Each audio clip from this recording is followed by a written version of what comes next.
Halo teman-teman, ini perjalanan jauh kendaraan adik saya ini Suzuki R3 tahun 2014 mengalami trouble. Namanya apa, komponen yang trouble nanti dijelaskan. Nah ini kita sebagai user biasa ya, pemakai orang awam, kita mau coba otak-atik kira-kira berhasil atau tidak. Ikuti video ini, yuk.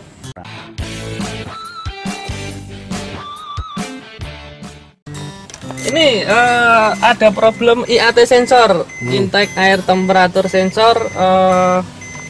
Sorry, sebelumnya kita cek dulu apa errornya, kita cek running.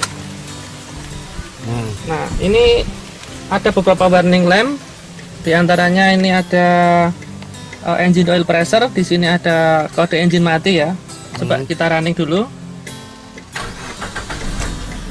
Baik, setelah kita running ternyata di sini masih cek engine-nya masih nyala. Warna kuning. Warna kuning, mengindikasikan bahwa di dalam engine ini terjadi problem gitu ya.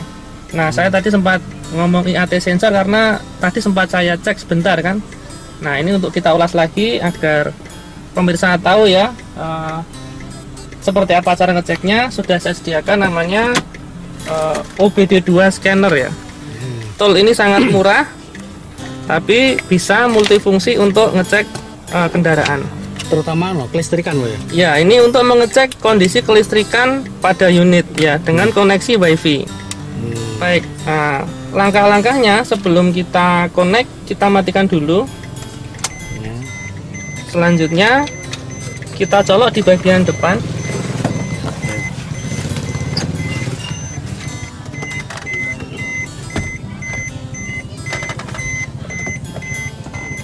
Nah, di bagian bawah sampai lampunya nyala. Ya, ini mengindikasikan. Sambil saya jelaskan lagi, ini jangan dipasang terus-menerus ya, karena akan panas dan mengalami cepat rusak. Tool ini hanya kita gunakan untuk antisipasi ya, ditaruh di dalam dashboard ketika ada error di perjalanan atau untuk melakukan pengecekan itu bisa menggunakan tool ini. Tapi jangan di standby seperti ini. Setelah selesai nanti harus kita jemput lagi. Nah, itu ada lampu-lampu itu apa Om itu? Karena ada lampu-lampu indikator itu merah. Ini mengindikasikan bahwa powernya ada ya, nyala. Terus nyala. Nanti ketika WiFi-nya nyala, ada berarti terjadi ada koneksi ya, atau ada interkoneksi dengan perangkat WiFi-nya, nanti akan mengindikasikan akan menyala seperti itu. Iya. Oke, langkah selanjutnya yang tidak kalah penting adalah kita harus menginstal software ya. Nah, softwarenya itu untuk biasanya rekan-rekan bisa menggunakan namanya aplikasi Talklight ya, cuman khusus untuk Suzuki saya sarankan menggunakan SZ Viewer. Nah, SZ Viewer nanti bisa di download di Play Store ya. Nah, seperti ini. SZ Viewer ini khusus untuk scanner untuk Suzuki. Sudah download itu berarti. Nah, sudah saya download. Selanjutnya kita connect ya. Connectnya karena dia ada beberapa macam, ada WiFi, ada Bluetooth, tapi di sini kita menggunakan WiFi. Nah, ya.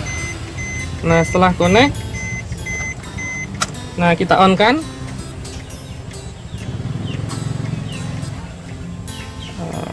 Sebentar. Refraying. Mencoba mencari itu. Ya, ini baru mencoba mencari perangkat ya. Oh, sorry. Di sini WiFi-nya belum saya sambung mungkin ya. Oh, bener kan? Jadi dia masih nyambung di HP Oppo. Nah, jadi tadi makanya dia nggak mau belum nyambung ke WiFi OBD. Ya. Kita connect dulu di WiFi OBD2 dulu. Seperti ini. Nah, baru interkoneksinya sudah nyambung di sini. Lanjut. Nah, baru dia mau scan di komponen engine. Nah, baik. Di mana letak errornya? Nah, di sini ada P0113 intake air temperatur sensor 1 circuit high. Nah, ini kode errornya di sini. Bisa kita screenshot ya. Nanti tak tampil. Nah, bisa kita screenshot, terus nanti bisa kita. Nah, keterangannya di sini DTC P03 air temperatur karena simptom emblem-nya on gitu kan. display seperti ini. Jadi bisa kita lihat di sini intake temperaturnya bisa minus 40 derajat. Nah, di sini kan nggak masuk akal ya. Kita paling ambient temperatur kita sekitar di 30 sampai 20 sampai 30 derajat. Nah, di sini minus 40. Nah, ini yang bikin error. Biasanya, nah kalau seperti ini coba kita running ya. Sebentar. Kita clear. Yes. Nah, kita hapus. Nah, clear DTC. Yes, clear. Nah, kalau errornya sudah hilang, tidak ada problem, kita scan, kita clear kan biasanya dia nanti sudah hilang. Tapi nanti beberapa saat nanti akan muncul lagi dengan status pending gitu ya. Coba kita coba running dulu.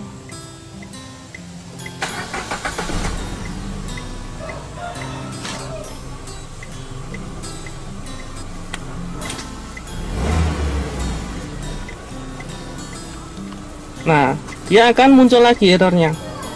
Akan muncul P01 intake air temperature sensor high circuit. Dia statusnya pending. Ini mengindikasikan bahwa error code-nya masih akan muncul, masih belum terobati di sana. Di sini lampunya tadi yang warna kuning hilang, tetapi hanya sesaat. Karena dia memang statusnya dia masih aktif errornya. Cara yang seperti apa? Harus kita pastikan dulu wiringnya di sana ada putus atau tidak. Selanjutnya, ketika tidak ada putus, berarti bisa kita vonis sensor intake temperature memang IAT sensornya memang dia bermasalah seperti itu. Baik, kita off dulu, kita cek wiringnya di sana ada masalah atau tidak. Seperti itu. Ini ya, OBD2 diagnostic interface ya, WiFi V1.5. Ini saya dapat dibeli di toko online ya, Tokopedia. Tapi hati-hati sebelum membeli, karena saya pernah beli 2 kali sempat terjadi kegagalan karena memang tidak semua alat itu support. Nah, kalau tipe ini kemungkinan dia support untuk Suzuki. Dan jangan lupa aplikasinya di Play Store silahkan dipilih SZ Viewer namanya ya, seperti itu. Terus jangan lupa juga sebelum membeli cek dulu dengan penjualnya apakah nanti kalau tidak support bisa di return ya, ada perjanjian seperti itu ya. Takutnya nanti setelah dibeli dicolok nanti tidak support ya, tidak connect dengan alat kita, nah itu nanti akan jadi masalah, sayang duit kita. Nah, ini harganya sangat murah, sekitar 130.000 saja ya. Jadi karena kita menggunakan perangkat HP ya, macam-macam ya, tergantung menunya, fiturnya ya, memang segitu aja ya, karena dengan harga yang minimalis. Kalau pengen yang harga lengkap silahkan beli ya, yang budgetnya sekitar di atas 2 juta juga banyak ya. Itu bisa untuk all unit seperti itu. Tapi ini untuk emergency dan jaga-jaga di jalan aja. Untuk pemeriksaan harian ini recommended sekali ya, betul ini ya. Intinya alat ini hanya untuk mendeteksi ya, mendeteksi dan untuk menghapus error code di dalam unit, karena unit sekarang yang sudah semi computerized ya, kita tidak bisa menerawang ya. Lebih baik lagi kalau kita punya shop manualnya ya. Shop manualnya bisa dibeli juga di online ya.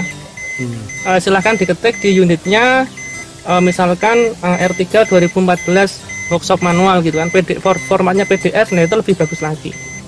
Jadi selain kita punya diagnostik tool elektrik, tapi kita juga punya shop manualnya seperti itu. Shop manual. Oke, terus selanjutnya ini mau ngapain ini? Jadi kemungkinan kerusakannya ada 3. Pertama, kontrolernya yang bermasalah, selanjutnya wiringnya, dan jajaran sendiri. Cuman sebelum mengganti sensornya, kita beli di dealernya yang part genuine, bisa kita pastikan wiringnya tidak akan terjadi kerusakan seperti itu. Berarti ini langkah selanjutnya mau kita cek wiring dulu ya. Wiring ya.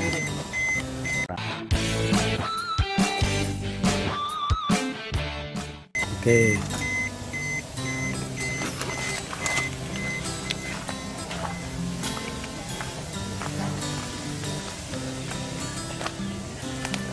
Oke teman-teman, jadi bagi yang punya kendaraan, punya mobil ini kan perlu juga kita tahu ya. Nah, ini dia namanya intake air temperatur sensor ya. Jadi sensor ini berfungsi untuk mendeteksi temperatur udara di dalam intake manifold ya, sebagai referensi controller untuk menginjeksikan sejumlah fuel ya. Jadi temperatur udara juga berpengaruh terhadap berat jenis fuel nanti yang akan diinjeksikan. Jadi perbandingan udara dan fuelnya itu nanti akan sesuai seperti itu. Nah, selanjutnya kita cek dulu. Di sini ada sensor dan wiring. Nah, kita ketahui juga sensornya di sini menggunakan tipe NTC, namanya negatif thermal coefficient, dimana ketika temperaturnya naik, resistannya dia akan turun. Nah, resistan tadi ya, perubahan variasi resistan tadi yang dibaca oleh controller selanjutnya berapa gram fuel yang akan diinjeksikan. Nah, di situ akan terjadi perbandingan yang tepat seperti itu. Jadi ketika pembacaannya di sini tidak akurat, maka akan dimunculkan error di monitor panel oleh si controller seperti itu. Oke, selanjutnya kita cek dulu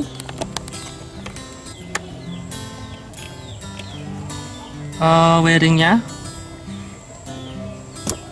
Nah, ini harusnya ada currentnya ya, maksimal 5 volt ya. Antara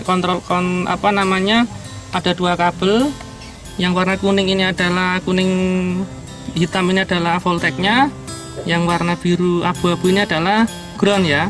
Nah, untuk mendeteksi di sini ada currentnya, kita on-kan dulu engine-nya.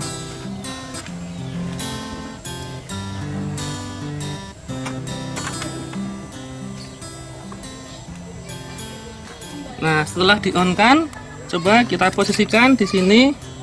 Kita menggunakan AVO. Kita letakkan di selektornya volt ya. Kalau di sini nanti terbaca voltage, kita pastikan kontrolernya mengeluarkan arus dan kabelnya tidak ada masalah. Jangan sampai kita membeli sensor tetapi ternyata putus kabelnya, ya itu kan mubazir juga, tidak menyelesaikan masalah gitu. Itu di menunjuk 20 volt ya. Di 20 volt ini.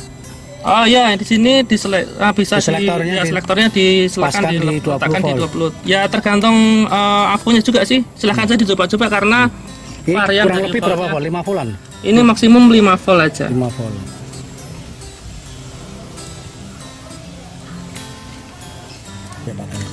Oke, jadi karena kesulitan mengukur, kita butuh bantuan yang namanya peniti agar multimeternya bisa, avometernya bisa menyentuh logam. Nah, ini ya terbaca 0,04 ya. Intinya ini di sini ada koneksi. Nah, coba kita yang kabel powernya kita sambungkan dengan ground, dia akan terbaca berapa volt ya. Nah, dia akan terbaca di 2,8 volt ya. 3,28 volt. Yang satunya coba kita cek di sini ada powernya enggak. Ya, di sini ada 0,43 volt ya, 0,44 volt. Ya, intinya dari dua kabel ini dia memang tidak ada masalah ya, tidak putus ya. Nah, berarti keputusannya adalah bisa menggunakan di sini ada kerusakan di ininya, di IAT sensornya ini. Jadi cara ngeceknya sebenarnya kita panaskan ya pada temperatur 20 derajat, 30 derajat dan bisa di 10 derajat menggunakan blower AC itu juga bisa, atau menggunakan heater gun ya. Nah, sambil kita ukur berapa temperaturnya gitu.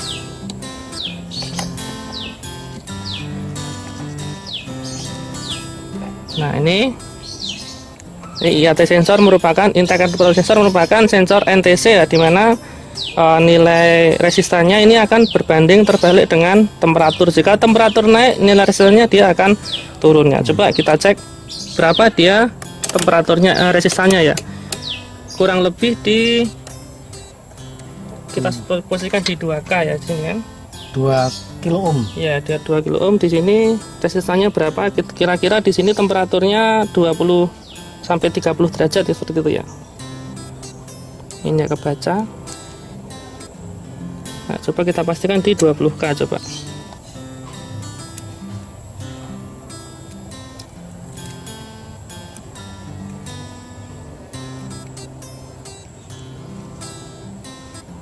Nah, itu di 127. Ya, dia terbaca di 127 ya. Ohm ya. Makanya dia terbaca error, harusnya di sini sekitar normalnya sekitar 1,8 sampai 2,2 kilo ohm ya. Jadi 1800 sampai 2200 kilo ohm ya. Nah, ini agak memang berarti rusak ini. Ya, ini kemungkinan sudah abnormal ya di sini ya. Nah, berarti ganti komponen ini. ini harus diganti ya, nggak bisa diakalin lagi. Ya, Nah, oke. silakan beli di dealer resmi atau di mana yang genuine Suzuki seperti itu ya. Harganya sekitar. Harganya sekitar 100 ribuan lah kurang Oh, lebih ya. iya. Ya, segituan. Ini penggantinya sudah siap sekarang. Sudah saya siapkan ya, kemarin sudah saya scan sebenarnya, cuman kita untuk memutuskan mengganti ya kita prepare jauh-jauh kan biar Ya. lebih maksimal gitu ya. Oke, berarti langkah selanjutnya. Coba kita ganti komponennya ya.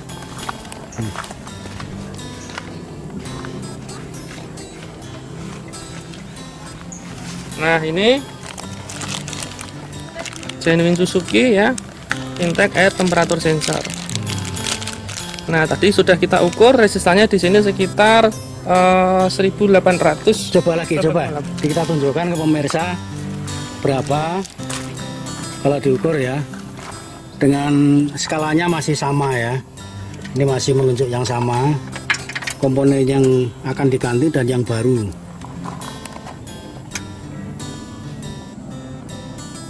Nah, itu 1,5 kilo ya, 1,4 kilo ohm ya. Nah, kalau ukur temperatur ini harusnya di temperatur berbeda resistannya akan berubah, cuman harus ditembak menggunakan blower yang bertemperatur, misalkan blower AC ataupun blower heater, kemudian sambil diukur ya. Cuman karena terlalu lama kita mau cepat pakai ya, kita pastikan kabelnya tidak putus, ya udah kita lakukan penggantian ya, karena sudah tidak ada jalan lagi kan, karena kita emergency mau perjalanan jauh ya. yang lama yang tangan kiri ya. Yang lama ini sudah tak lepas, ini yang baru ya. Ya, oke. Coba kita pasang. Masangnya sangat mudah, cukup dicolokkan di karetnya ya. Nah, seperti ini.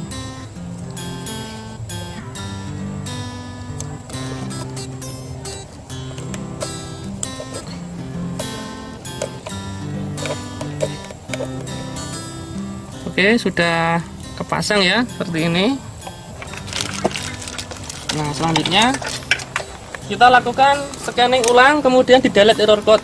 Kalau di delete error code-nya hilang, berarti penggantian berhasil, seperti itu.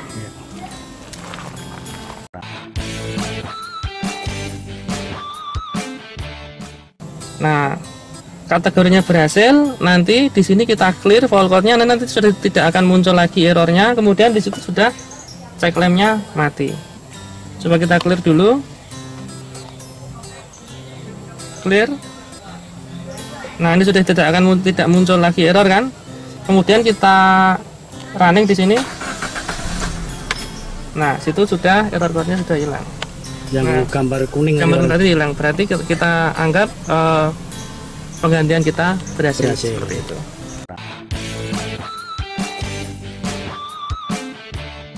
Oke, begitu teman-teman. Jadi seperti itu, dalam kondisi darurat ya, kita perjalanan jauh memperbaiki kerusakan di bagian sensor tadi. Langkah-langkahnya seperti itu. Semoga video ini berguna ya bagi Anda. Ada kurang lebihnya mohon maaf. Kita jumpa kembali di video yang akan datang. Thank you.